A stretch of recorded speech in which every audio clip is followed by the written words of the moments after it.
नमस्कार दोस्तों, स्वागत है आपका स्टडी फॉर सिविल सर्विसेज में। वीडियो को पूरा देखिए। कोई भी आपका फीडबैक है, कोई सजेशन है, तुरंत वीडियो में कमेंट करके जरूर बताइए। अच्छा लगे तो वीडियो लाइक जरूर कर लीजिए और ऐसे वीडियो लगातार फ्री में पाने के लिए चैनल को तुरंत सब्सक्राइब कर लीजिए और बेल आइकन को जरूर टैप कर लीजिए ताकि आगे भी सारे वीडियो आपको मिलते रहे। यूट्यूब में फॉलो करते हैं तो प्लीज ये वाला फ्री टेलीग्राम चैनल जरूर ज्वाइन कर लीजिएगा। सारे नोटिफिकेशन, सारे अपडेट यहीं पे आते हैं, ध्यान रखिएगा। स्टडी फॉर सिविल सर्विसेज का कोई भी पेड ग्रुप अगर आपको ज्वाइन करना है तो सिर्फ 856480969606097523864455 यही नंबर है हमारे, सिर्फ जहां पे कॉल या व्हाट्सएप कर सकते हैं।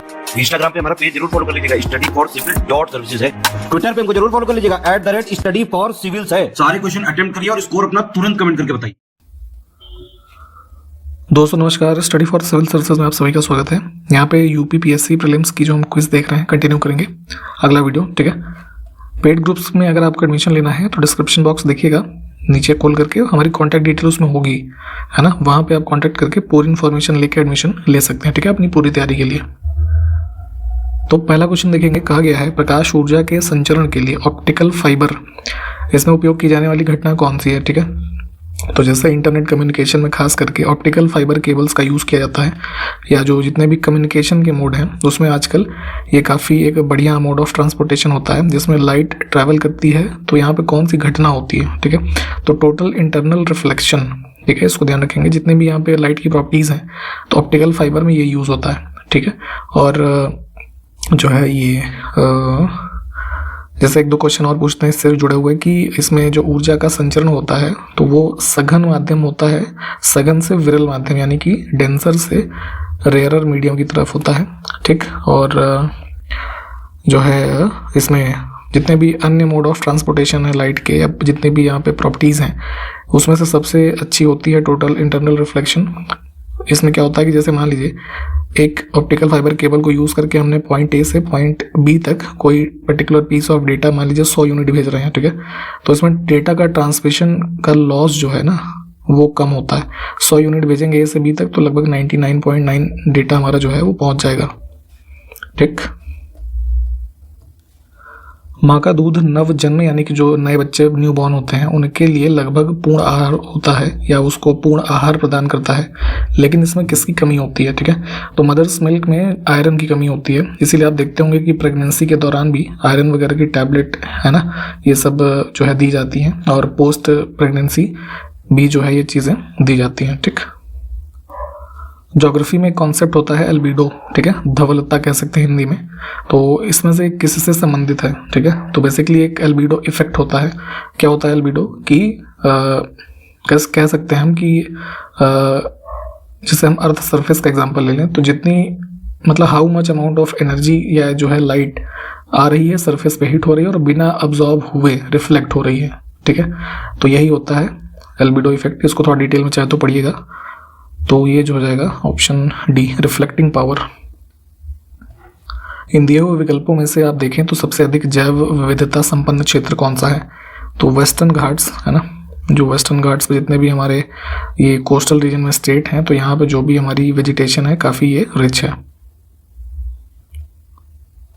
निम्नलिखित में से कौन सा भारत में सतत विकास लक्ष्यों के कार्यान्वयन के लिए एक नोडल संस्थान है। तो जो सस्टेनेबल डेवलपमेंट गोल्स हम पढ़ते हैं ना, यूएन का 17 गोल्स हैं कुल, इसको प्लीज़ याद कर लीजिएगा। हर साल प्रीलिम्स में इससे एक क्वेश्चन जरूर आता है कि किस नंबर गोल में क्या विषय वस्तु है, ठीक है। तो ऐसे 4 का दे देते हैं पेयर मैच करने के लिए, तो प्लीज़ इसको याद करें। और इंडिया में इसके इम्प्लीमेंटेशन के लिए जैसे SDG वगैरह अपने लेवल पे भी ये डैशबोर्ड वगैरह और इंडेक्स रिलीज़ करते हैं नीति आयोग। भारत में नियोजित विकास का विरोध इसमें से किसने किया था। प्लान्ड डेवलपमेंट, ठीक है। जैसे प्लानिंग कमीशन की हम बात कर लें, जो 5 ईयर प्लान बनते थे तो आज़ादी के समय गांधी जी ने इसका विरोध किया, ठीक है। इनका मानना ये था कि प्लानिंग से भी जो डेवलपमेंट होता है तो उसमें क्या होता है कि डेवलपमेंट काफ़ी सेंट्रलाइज्ड हो जाता है ना। तो उसमें केंद्र की सरकारें या जो सबसे सुप्रीम अथॉरिटीज़ हैं, स्टेट गवर्नमेंट या यूनियन गवर्नमेंट, वो बहुत पावरफुल हो जाती हैं। विलेजेस उसमें जो कह लीजिए बहुत पीछे या अछूते रह जाते हैं, ठीक है। तो इनका एम्फेसिस गांधी जी का ये था कि विलेजेस जो हैं वो अपने आप में डेवलप करें, तो इस वजह से इन्होंने नियोजित विकास के जो है विरोध में रहे। तो फर्स्ट ऑप्शन को हम ध्यान रखेंगे। नेक्स्ट है नेटिव मैरिज एक्ट किस वर्ष में पारित किया गया। तो लॉर्ड नॉर्थब्रुक इनके टाइम पीरियड पे 1872, ठीक है। ऑप्शन बी को चुनेंगे। बेसिकली इसका फुल फॉर्म था नेटिव मैरिज एक्ट का इंडियन क्रिश्चियन मैरिज एक्ट। प्रावधान इसमें क्या था कि जैसे वन ऑफ द पार्टी जो है इसमें क्रिश्चियन होनी चाहिए। तो अगर है उस मतलब दो लोग विवाह कर रहे हैं, चाहे पुरुष या महिला क्रिश्चियन है, तो उस मैरिज को लीगल स्वरूप प्रदान करता था ये एक्ट, ठीक है, इससे संबंधित था। मणिपुर पहाड़ियों से घिरा हुआ इम्फाल बेसिन इसमें से किसका एक अच्छा उदाहरण है? तो इम्फाल बेसिन, उसके अलावा जैसे कश्मीर वैली इंडिया में हम ले लें, ठीक है, तो ये सब एग्जाम्पल किसके हैं? हमारे ये लेकोस्टराइन प्लेन, सरोवरी मैदान के। होता क्या है कि चूंकि पहाड़ियाँ हैं तो पहाड़ियों के बीच में जैसे वैली वाला जगह जो है, ऐसे देख रहे हैं ना, तो इसमें पानी भरा है, तो एक प्रकार से लेक का एग्जाम्पल है। Over the period of time इसमें सेडिमेंटेशन जो जमा होते रहे, तो उसकी वजह से पानी जो है समाप्त हो गया और सेडिमेंटेड ये एक प्लेन के एग्जाम्पल बन गए, ठीक है। तो उसी को ये कहते हैं सरोवरी मैदान। तो ये मणिपुर पहाड़ियों से घिरा हुआ इम्फाल और जैसे ये कश्मीर वैली, ये सब इसके एग्जाम्पल है। निम्नलिखित में से कौन सी नदी अपनी भ्रंश घाटी जल निकासी के लिए प्रसिद्ध है? फॉल्ट वैली ड्रेनेज सिस्टम के एग्जांपल्स जैसे हमने पहले भी देखे थे, तो उसी में से एक होता है फॉल्ट वैली। तो इसमें क्या है कि जैसे एक फिक्स्ड कोर्स ऑफ फ्लो होता है इन सब रिवर्स में और कोई मिएंडर वगैरह की संरचना नहीं बनती है, ठीक है, फॉल्ट वैली ड्रेनेज में। तो अब इन ऑप्शंस में से तो खैर जैसे दामोदर है, इसके अलावा नर्मदा, तापी, ये सब हमारे इसके एग्जाम्पल्स हैं। इसमें से जीवाणु जनित बीमारी, बैक्टीरिया से होने वाली डिजीज, वायरस, ठीक है, फंगाई या फिर जो अन्य इन्फ्लुएंजा कुछ हैं, इन सब के बारे में आपको जानना होता है, ये चीज़ें पूछी जाती हैं क्योंकि। तो इसमें से टिटनेस की जो बीमारी होती है ये बैक्टीरिया से होती है। एक बैक्टीरिया होता है क्लॉस्ट्रीडियम टेटनी, ठीक है, तो इसकी वजह से ये होता है, इसको ध्यान रखेंगे। पॉलीथीन किस यौगिक के बहुलकीकरण से बनता है? ठीक है, तो पॉलीमराइजेशन होता है एथिलीन का। उत्तर प्रदेश राष्ट्रीय कथक संस्थान कहाँ पर स्थित है? तो ये है लखनऊ में। किस अनुच्छेद के अंतर्गत संसद को राज्य सूची के विषय में जो है राष्ट्रीय हित में विधि बनाने की शक्ति प्राप्त है? जैसे आपको पता है 7th शेड्यूल में हम जो लिस्ट पढ़ते हैं स्टेट, यूनियन, कॉन्करेंट, तो स्टेट लिस्ट के किसी विषय पे वैसे तो एम्पावर्ड है स्टेट लॉ बनाने के लिए यहाँ पे, ठीक है। यूनियन भी कुछ मान लीजिए कोई नेशनल इंपॉर्टेंस का मुद्दा है तो उस पर इस पे कानून बना सकता है स्टेट लिस्ट के सब्जेक्ट पे। तो ये प्रावधान हमारा कहाँ पे दिया हुआ है? जो भाग 6 का आर्टिकल 249, इसमें सूर्य की ऊर्जा किस क्रिया के द्वारा उत्पन्न होती है? ठीक है, तो सन में क्या होता है? न्यूक्लियर फ्यूजन, ठीक है। थोड़ा इस पूरी प्रक्रिया को डिटेल में पढ़िए, इसके कंपोनेंट क्या है या अन्य फीचर्स जो होते हैं ये पूछ लेते हैं अक्सर। जीवन सूचकांक की भौतिक गुणवत्ता इसमें से किसके द्वारा विकसित किया गया है? Physical quantity of life index. UPPSC की आदत है कि इस तरह के ये इंडेक्सेस वगैरह जो किसने दिए, किस इकोनॉमिस्ट ने, ये सब पूछते हैं ये लोग, तो प्लीज़ इसके बारे में भी थोड़ा देखिएगा। यहाँ पे अगर हम इसकी बात करें PQLI की, तो अमेरिकन एक इकोनॉमिस्ट थे 1970s में, इन्होंने डेवलप किया, मॉरिस डी मॉरिस। निम्नलिखित में से कौन सा पश्चिम से पूर्व की ओर स्थित मध्य भारत की पहाड़ियों का सही क्रम है? मैप पे इसको लोकेट करके देखिएगा, यहाँ पे बहुत समझ में नहीं आएगा, हम बता दे रहे हैं। अगर हमें लगाना है पश्चिम से पूर्व यानी वेस्ट से, तो सबसे वेस्ट में सतपुड़ा, फिर महादेव, मैकाल और छोटा नागपुर प्लेटू।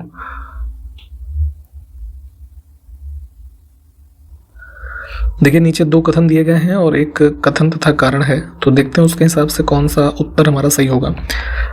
अभिकथन कहा गया है कि भूकंपीय क्षेत्रों का उच्चतम संकेंद्रण भारत में हिमालयी क्षेत्र में है, ठीक है। सबसे ज़्यादा अगर हम कंसंट्रेशन देखें सिस्मिक जोन्स की, तो हाईएस्ट कंसंट्रेशन की अगर हम बात कर रहे हैं, तो देखिए बेसिकली क्या है कि भारत में जोन वाइज डिवाइड किया गया एरियाज को। सिस्मिक पोटेंशियल जो होता है अर्थक्वेक को आप जानते हैं, सिस्मिक हम इंटेंसिटी के साथ मापते हैं। तो क्या होता है कि जो जोन हमारे बांटे गए हैं कुल हैं ये 4, ठीक है, लेकिन इनकी नंबरिंग स्टार्ट होती है 2 से, ठीक है, 2, 3, 4 और 5, ठीक है।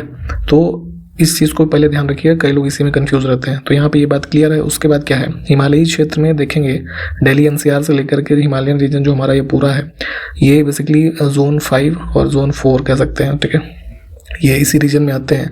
तो 6 पॉइंट से ऊपर मैग्नीट्यूड के जितने अर्थक्वेक है इस एरिया में जो है हिमालयन रेंज में खास करके देखे जाते हैं, ठीक। तो पहला स्टेटमेंट हमारा इसी वजह से ठीक है कि हिमालयन क्षेत्र में उच्चतम संकेंद्रण है ना भारत में भूकंपीय क्षेत्रों का है।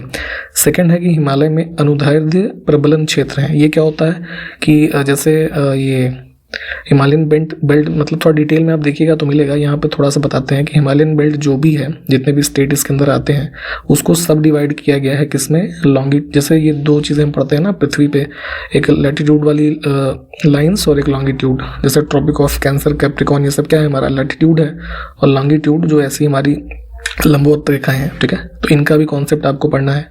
तो लॉन्गिट्यूडनल एक लिथोटेक्टोनिक जोन में हिमालय को डिवाइड किया गया है, ठीक है।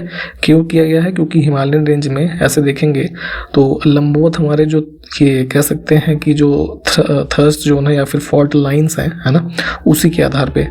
तो ये पूरा एक कॉन्सेप्ट ही है ज्योग्राफी में। दोनों बातें यहाँ पे ठीक हैं कि कारण जो है ये कथन को जस्टिफाई कर रहा है, तो पहला कथन हमारा जो है वो ठीक होगा।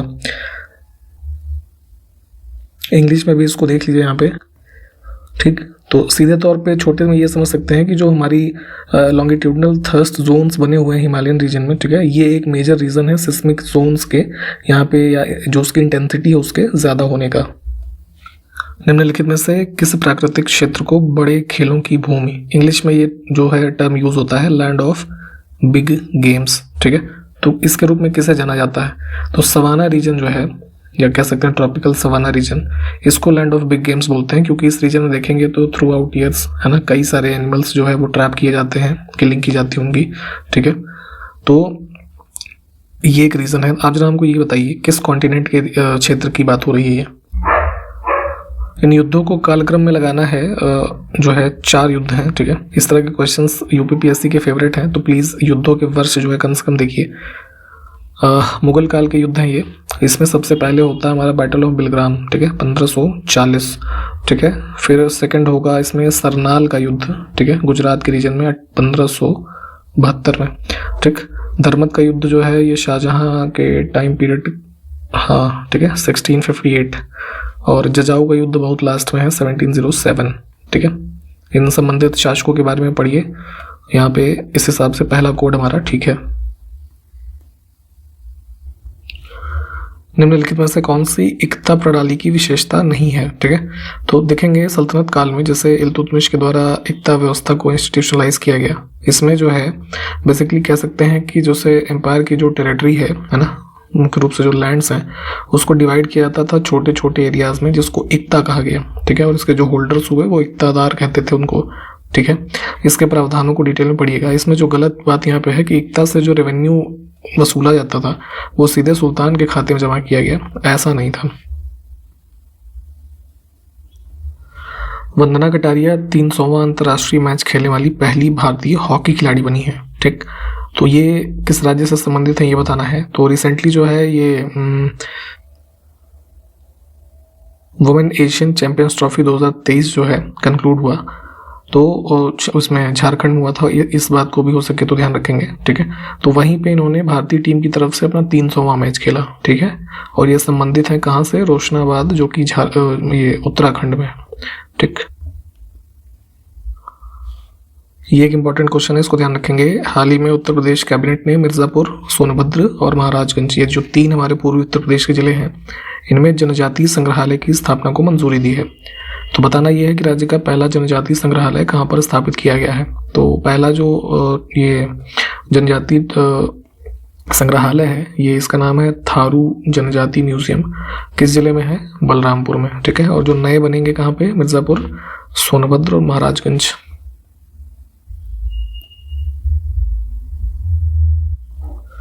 हाल ही में सौम्या माथुर पूर्वोत्तर रेलवे की प्रथम महिला महाप्रबंधक बनी है। जितने भी इंडिया में रेलवे के जोन हैं, ठीक है, तो उसमें से एक है नॉर्थ ईस्टर्न जोन। तो इसका मुख्यालय कुल मिला के बताना है वो गोरखपुर में है, उत्तर प्रदेश में।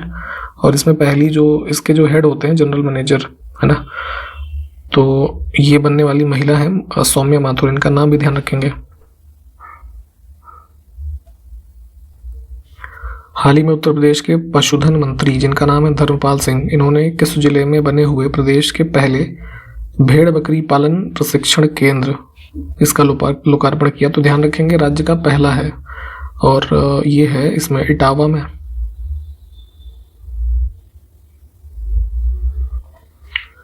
एयर डिफेंस सिस्टम प्रोजेक्ट कुश है, इंग्लिश में देख लीजिएगा, है ना। तो इसका निर्माण किस संस्था के द्वारा किया जा रहा है? तो जो है मिसाइल डिफेंस सिस्टम जो होता है, तो लॉन्ग रेंज की एक मिसाइल डिफेंस सिस्टम डेवलप कर रहा है DRDO। इसका नाम है प्रोजेक्ट कुश और ये जो है अराउंड 2028-29 तक में कंप्लीट होना है। हाल ही में किस देश की महिला हॉकी टीम ने जापान को हरा करके एशियाई चैंपियंस ट्रॉफी 2023 का खिताब जीता है? ठीक, तो डिफेंडिंग चैंपियन थे जापान, इनको हराया है इंडियन टीम ने। इसमें से कौन सा वर्ड कॉलिंस डिक्शनरी का वर्ड ऑफ द ईयर 2023 नामित किया गया है? तो कॉलिंस की भी एक डिक्शनरी आती है ना। इन्होंने 2023 के लिए वर्ड ऑफ द ईयर चुना है किसको? AI, आर्टिफिशियल इंटेलिजेंस को। 2025 में 24वें एडिशन का एशियाई तीरंदाजी चैंपियनशिप, इसकी मेज़बानी कौन सा देश करेगा? तो अभी रिसेंटली ये डिसाइड हुआ था बांग्लादेश को होस्ट करने के लिए। 4 नवंबर 2023 को राष्ट्रीय स्वच्छ गंगा मिशन द्वारा गंगा उत्सव का 7वां संस्करण कहाँ पर आयोजित हुआ? तो गंगा उत्सव जो है ये आयोजित हुआ था अभी न्यू दिल्ली में। ठीक, और आप जरा ये बताइए कि national mission for clean Ganga ये कब से स्टार्ट हुआ है? नवंबर 2023 में ऑस्ट्रेलिया भारत शिक्षा और कौशल परिषद की पहली बैठक कहाँ पर आयोजित की गई? तो ये जो है इसमें IIT गांधीनगर। ठीक है, ऑप्शन बी को चुनेंगे। ये मिनिस्ट्री ऑफ एजुकेशन ने जो है ऑर्गेनाइज किया था। हाल ही में केंद्र सरकार ने विवादित महादेव ऐप सहित कितने अवैध सट्टाबाजी एप्लीकेशन पर प्रतिबंध लगाया है? तो अभी झारखंड में जब ये इलेक्शन वगैरह चल रहे थे, सॉरी ये छत्तीसगढ़ में, तो वहाँ के CM वगैरह पे भी आरोप लगा था इस ऐप को लेके, महादेव ऐप, तो इस वजह से भी चर्चा में रहा था। तो इसके साथ साथ जो है कुल 22 ऐप को यहाँ पे बैन किया गया है जो ऑनलाइन ये मतलब बेटिंग वगैरह को प्रमोट करते थे। बादशाह नामा पुस्तक की रचना इसमें से किसने की थी? तो मुगल काल में 2 प्रसिद्ध पुस्तकें हैं, एक अकबरनामा, दूसरा बादशाहनामा। ठीक है, अकबरनामा को लिखा किसने? अबुल फजल ने। ठीक, इसको भी ध्यान रखेंगे, ये पूछा जाता है। ठीक, अबुल फजल के शिष्य थे ये अब्दुल हमीद लाहौरी। तो इन्होंने शाहजहां के आदेश पे, शाहजहां ने दिया था कि अकबरनामा के मॉडल पे जो है उनके शासनकाल की हिस्ट्री जो है उस पुस्तक में लिखी जाए, तो बादशाहनामा में इन्होंने लिखा है। ठीक, सूर्य से निकलने वाली ऊर्जा का मुख्य स्रोत क्या होता है? तो अभी हमने ऊपर देखा था कि हाइड्रोजन, सॉरी ये फ्यूज़न होता है ना हाइड्रोजन का, तो उसकी वजह से जो एनर्जी जनरेट होती है। ठीक, नेक्स्ट है नंदा देवी जीव मंडल निलय। ठीक है, बायोस्फीयर रिजर्व की बात हो रही है, तो नंदा देवी कहाँ पे है? ये उत्तराखंड में। किस अधिनियम के द्वारा भारत में द्विसदनीय केंद्रीय विधानमंडल का गठन हुआ? तो जो है सेंट्रल लेवल लेजिस्लेचर में बाई कैमरल लेजिस्लेशन की जो ये शुरुआत हुई है, तो गवर्नमेंट ऑफ इंडिया एक्ट 1990 वाला, तो जिसको आप मॉन्टेग्यू चेम्सफोर्ड रिफॉर्म या एक्ट भी कहते हैं। विश्व का सबसे ऊंचा ज्वार भाटा, ठीक है, टाइड्स के जो है आने की पूरी प्रक्रिया एक बार रिवाइज कर लीजिएगा। ठीक है, तो अगर हम एलिवेशन वाइज देखें तो सबसे ऊंचा जो समुद्री ज्वार भाटा है इसकी लोकेशन है कनाडा में, gulf of Fundy. Business change maker of the year 2023 से किस संस्था को सम्मानित किया गया अभी हाल ही में? तो Hindu business line change maker award आयोजित हुए थे दिल्ली में, उसमें RBI को मिला है। ठीक है, RBI के गवर्नर शक्तिकांत दास को दिया गया ये अवार्ड। ठीक, कौन सा देश अंतर्राष्ट्रीय सौर गठबंधन जो ISA है हमारा इंटरनेशनल सोलर अलायंस, इसका 95वां मेंबर अभी हाल ही में बना है? तो इंडिया और फ्रांस जो कि एक फाउंडिंग मेंबर हैं, आप इन चीज़ को जानते रहिए। और हेडक्वार्टर इसका पूछ लेते हैं कई बार, तो गुरुग्राम में है ISA का, और रिसेंटली चिली शामिल हुआ है और अब मेंबर हो गए कुल 95। 7 सितंबर 2023 को महान वैज्ञानिक CV रमन का जो है अभी ये जयंती मनाई गई 135वीं। तो इनको भौतिकी के नोबेल पुरस्कार से किस वर्ष में सम्मानित किया गया हमें ये बताना है। तो इनको फिजिक्स में जो है मिला था ये नोबेल 1930 में। ठीक है, किस चीज़ के लिए? रमन इफेक्ट क्या होता है ये जरा बताइए, आपको ये सब पहले बताया गया हुआ है। हाल ही में राष्ट्रीय कैंसर जागरूकता दिवस 2023 कब मनाया गया? तो भारत में 2014 से एक पब्लिक अवेयरनेस क्रिएट करने के लिए कैंसर अवेयरनेस डे मनाते हैं प्रतिवर्ष 7 नवंबर को। ठीक।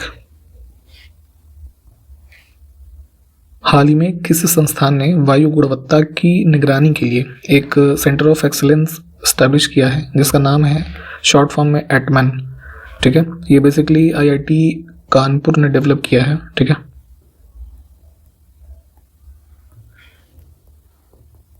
इसका फुल फॉर्म भी पूछ सकते हैं आपसे एग्जाम में, तो ध्यान रखेंगे आप जो है advance technologies for monitoring air quality indicators. ठीक, ये एक इंपॉर्टेंट क्वेश्चन रहेगा ये वाला भी, देखिएगा। हाल ही में किस देश की कंपनी साब, ये कंपनी का नाम है, ठीक है, तो उन्होंने भारत की रक्षा परियोजनाओं में 100% FDI यानी कि फॉरेन डायरेक्ट इन्वेस्टमेंट जो है ये हासिल करने वाली पहली विदेशी कंपनी बन गई है। तो 2022 में ये गवर्नमेंट रूट के तहत 100% की लिमिट की गई थी डिफेंस सेक्टर में। ठीक है, उसी के तहत यहाँ पे जो है ये स्वीडन की कंपनी है साब, इन्होंने ये जो है अभी इसको अप्रूवल दिया गया है FDI के लिए। और इंडिया में जो है ये शोल्डर पे रख के जो ये फायर करने वाली कुछ गन्स नहीं होती, रॉकेट लॉन्चर वगैरह टाइप की, तो उसके कुछ मैन्युफैक्चरिंग के लिए यहाँ पे ये जो है कार्य करेंगे। भारतीय संविधान का कौन सा अनुच्छेद नगर निकाय में महिलाओं को आरक्षण प्रदान करता है? तो म्युनिसिपैलिटीज का जो हमारा भाग है ना 9B, उसमें आर्टिकल 243D है ना, ये सब क्लॉज नहीं है, ये पूरा आर्टिकल है। ठीक है, इसको ध्यान रखेंगे। तो इसके तहत जो है 1/3 रिजर्वेशन जो है म्युनिसिपैलिटीज में महिलाओं के लिए है। निम्नलिखित नदियों में से कौन सी एक लद्दाख एवं जास्कर पर्वत श्रेणियों के मध्य प्रवाहित होती है? तो मैप पे भी थोड़ा लोकेट कीजिएगा, जो हमारी ये नॉर्दर्न रीजन में ये 4-5 फेमस रिवर्स हैं, किस किस रेंज से और कहाँ कहाँ से प्रवाहित होती हैं। तो ये इंडस की बात हो रही है बेसिकली, है ना, सिंधु नदी। किस पल्लव शासक ने कांची में बैकुंठ पेरुमल मंदिर का निर्माण करवाया था? तो जो है ये लगभग 7th सेंचुरी में कंस्ट्रक्शन हुआ है नंदीवर्मन 2 के द्वारा। ठीक है, और किसको डेडिकेटेड है? तो विष्णु को। सोशल हार्मोनी पुस्तक के लेखक इसमें से कौन है?